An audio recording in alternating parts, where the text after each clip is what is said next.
আসসালামু আলাইকুম প্রিয় বন্ধুরা, দীর্ঘদিন পর আবারও একটি খুবই গুরুত্বপূর্ণ এবং বাস্তব তথ্যভিত্তিক ভিডিও নিয়ে আপনাদের সামনে হাজির হয়েছি। আমি মানহা, আর আপনারা দেখছেন গ্লোবাল প্রবাসী ভয়েস ইউটিউব চ্যানেল। বন্ধুরা, আপনারা অনেকেই আমাদের ভিডিও নিয়মিত দেখেন, কিন্তু এখনও চ্যানেলটি সাবস্ক্রাইব করেননি। ভিডিও শুরু করার আগে ছোট্ট অনুরোধ, চ্যানেলটি সাবস্ক্রাইব করুন এবং ভিডিওটি লাইক দিন, যেন এই গুরুত্বপূর্ণ তথ্যগুলো আরও বেশি মানুষের কাছে পৌঁছায়। মালয়েশিয়াতে কি সত্যিই কর্মীর সংকট আছে? চলুন প্রথমেই সবচেয়ে বড় প্রশ্নটির উত্তর দেই। হ্যাঁ, মালয়েশিয়াতে কর্মীর সংকট আছে, এবং এই সংকট একেবারেই বাস্তব। বিশেষ করে কনস্ট্রাকশন, ম্যানুফ্যাকচারিং, ফ্যাক্টরি, ক্লিনিং, নির্দিষ্ট সার্ভিস সেক্টর, এই সেক্টরগুলোতে বৈধ শ্রমিকের চাহিদা রয়েছে। কিন্তু এখানেই সবচেয়ে বড় ভুল বোঝাবুঝি।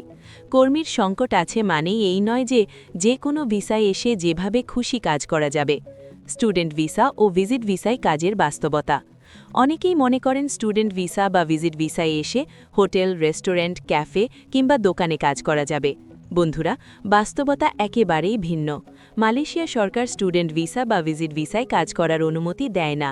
এটা পুরোপুরি আইনত অবৈধ, এবং এখন আর আগের মতো বিষয়গুলো এড়িয়ে যাওয়ার সুযোগ নেই। বর্তমানে পুলিশ এবং ইমিগ্রেশন পরিস্থিতি। বর্তমানে মালয়েশিয়ার ইমিগ্রেশন এবং আইন শৃঙ্খলা বাহিনী অত্যন্ত কঠোরভাবে কাজ করছে। তারা শুধু ইউনিফর্ম পরে অভিযান চালায় না, অনেক সময় সাধারণ মানুষের পোশাকেও রাস্তায়, মার্কেটে, বাসস্ট্যান্ডে, শপিং এরিয়ায় অবস্থান করে। অভিজ্ঞতার মাধ্যমেই তারা খুব সহজে বুঝে ফেলে কে বৈধ আর কে অবৈধ। পাসপোর্ট বা ভিসার সমস্যা থাকলে সাথে সাথেই আটক করা হচ্ছে। অনেক সময় যাচাই পরে হয়।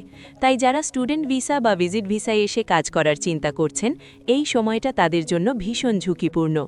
কলিং ভিসা নতুন আপডেট। এবার আসি সবচেয়ে আলোচিত বিষয়, কলিং ভিসা। অনেকেই জানতে চাচ্ছেন কলিং ভিসা কবে খুলবে, আদৌ খুলবে কিনা। বাস্তবতা হলো, আগে কলিং ভিসা বন্ধ থাকার পেছনে বড় কিছু কারণ ছিল: ভুয়া কলিং লেটার, দালাল চক্র, অবৈধ কর্মী বৃদ্ধি, মেডিকেল জালিয়াতি, ওভারস্টে সমস্যা। এই সব কিছু নিয়ন্ত্রণে আনতেই সরকার কলিং ভিসা সাময়িকভাবে বন্ধ রেখেছিল। কিন্তু বর্তমানে কর্মীর সংকটের কারণে সরকার নতুন কাঠামোতে কলিং ভিসা চালুর সিদ্ধান্ত নিয়েছে। সর্বশেষ আপডেট অনুযায়ী 10 জানুয়ারি থেকে কলিং ভিসার আবেদন শুরু হবে। একটা বিষয় খুব পরিষ্কার করে বলছি বন্ধুরা, 10 জানুয়ারি মানে ভিসা হাতে পাওয়া নয়, 10 জানুয়ারি মানে শুধু আবেদন শুরু। এর আগে কেউ যদি মেডিকেল করাতে বলে, টাকা চায় বা নিশ্চিত ভিসার কথা বলে, তাহলে সে মিথ্যা বলছে। নতুন মেডিকেল নিয়ম। নতুন নিয়ম অনুযায়ী আগে আবেদন জমা হবে, আবেদন যাচাই হবে, তারপর সরকার নির্ধারিত নির্দিষ্ট মেডিকেল সেন্টারে মেডিকেল হবে। নিজের ইচ্ছামতো মেডিকেল করার সুযোগ আর থাকবে না।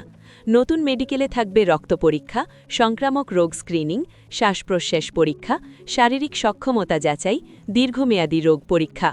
গুরুতর অসুস্থতা, ভুয়া কাগজ, ওভারস্টে রেকর্ড বা দালালের মাধ্যমে আবেদন করলে ভিসা বাতিল প্রায় নিশ্চিত।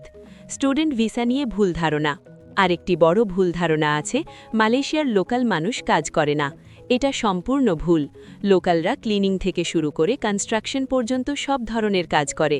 সরকার প্রথমে তাদেরই সুযোগ দেয়। কোটার বাইরে গিয়েই শুধু বিদেশি নেওয়া হয়।